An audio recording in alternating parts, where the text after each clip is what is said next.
With Spider-Man Brand New Day only being a week away, I thought now would be the perfect time to talk about one of my surprises of the year, Spider-Noir on Amazon Prime Video.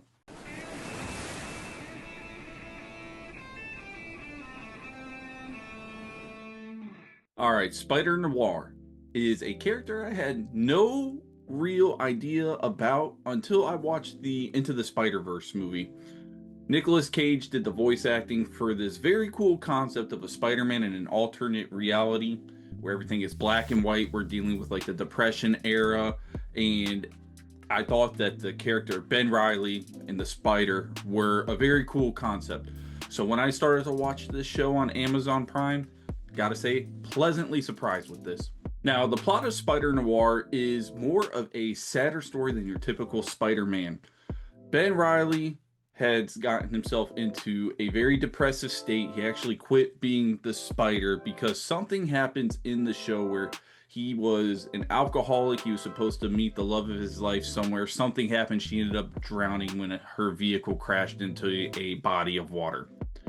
So there are some depressive themes that deal with the character of Ben Reilly, and this is where we are going to start my hidden treasure portion of the show. The acting in the show, especially Nick Cage, I thought were very good. Nick Cage does a great job as Ben Reilly. He puts his all in here. Yes, there are Nick Cageisms throughout the show, and I absolutely loved it. We got one episode in particular where he is trying to go through a hospital and he's talking. He has this thick, like New Yorker accent that you love, and he does the old, yeah, Shay. Hilarious. Thought it was great. Nick Cage does an awesome job as Ben Reilly. He keeps you on the edge of your seat throughout the entirety of the show, and he does hit some range in this show. He gets into these like depressive episodes. He's very down on himself, questioning himself whether he should be the Spider and coming back, and he's constantly just putting himself in bad situations, and he wants to escape being the Spider, but he sees that New York needs him because the main villain in the show, Silvermane, is causing a bunch of trouble around the city, and he's starting to recruit people with these superhuman abilities. And overall, the majority of the actors and actresses in the show do a very good job. Brandon Gleeson as Silvermane does very good. Lee Jun Lee plays Felicia Hardy, and she is our femme fatale in the show, and she is one of the best characters in the show, in my opinion. She does a fantastic job. We have Lamar Morris playing Robbie Robertson. Very compelling character in this show. You really appreciate what he brings and the friendship he has with Ben Reilly.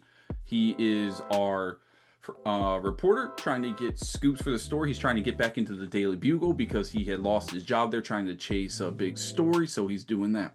Another big positive for me in this show are the villains. We have a very compelling story, especially for Flint Marko in the show, who's also Sandman. And I thought that the villain design overall was very cool. The guy that is like this version of Spider-Man's Electro, I thought was very cool. His character was actually really funny when he first comes on scenes. He does tend to go a little bit overboard. He's the type of villain that's always got something to say. He likes talking about plays and all sorts of things, and he was really cool at first, and then like as the season went on, he started to get a little annoying, but his climax fight with the Spider I thought was very well done, and I like the character design. Really like Flint Marko's relationship between him and Felicia in this show, and I just kind of like the humanity they brought to some of the villains. Tombstone's also in the show, and I like Tombstone's character a lot. So the cast of characters in the show is very good.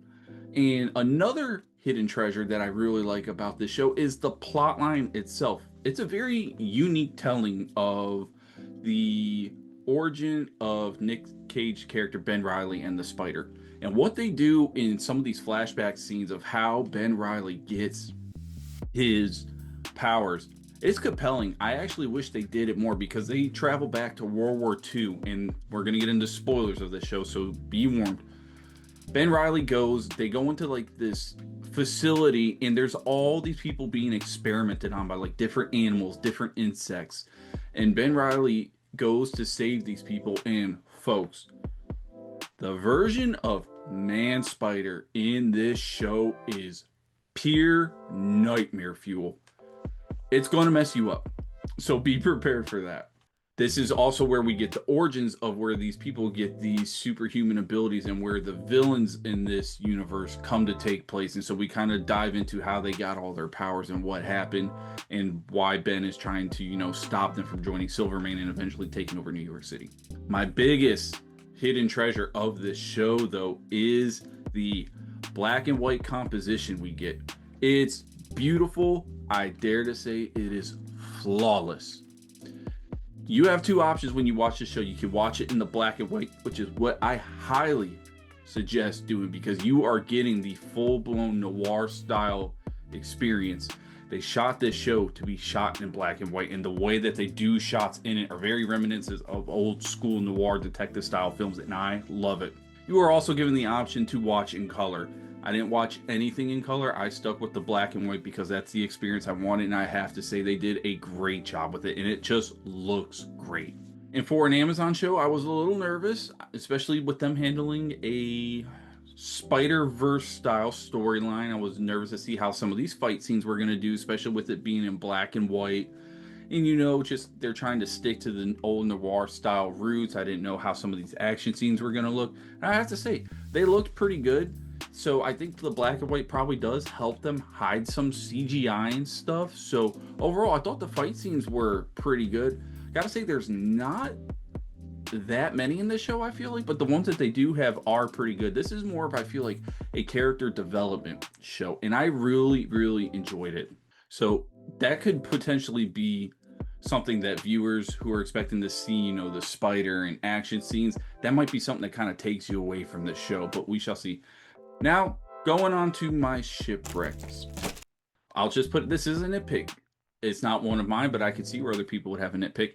Again, if you were expecting more action scenes and a lot of fighting in the show, that's not what you're going to get. This is more character driven. For me, I love this storyline of the World War II flashbacks, but I wish there was more because I do feel like some of the strongest storytelling in this show is the World War II flashback we get and seeing what Ben Reilly did by saving the people that were in this compound being tested on.